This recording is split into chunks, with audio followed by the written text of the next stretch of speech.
Hello మా bros. మనం బలభద్రపురంలో ఉన్న టెంపుల్స్ అన్నీ తిరుగుతున్నాము. బలభద్రపురం అంటే మా ఊరే, మా సొంత ఊరు బలభద్రపురం. అక్కడ 2 ఫేమస్ టెంపుల్స్ ఉన్నాయి. ఒకటొచ్చేసి నెక్స్ట్ వీడియోలో చెప్తాను. ఇది సెకండ్ టెంపుల్ అనమాట. ఇది వెంకటేశ్వర స్వామి టెంపుల్. ఇది చాలా బాగా కట్టారు. ఇంకా బాగా డెవలప్మెంట్స్ కూడా అవుతున్నాయి.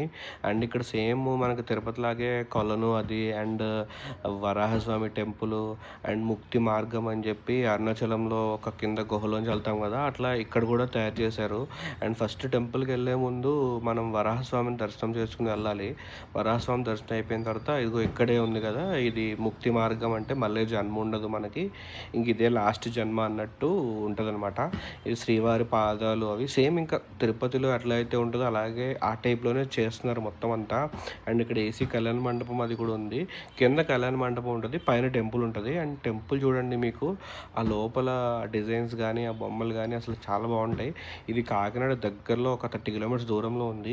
మీరు ఎప్పుడైనా వెళ్తే ఈ టెంపుల్కి పక్కా వెళ్ళండి. సబ్స్క్రైబ్ చేసుకోండి ఫ్రెండ్స్.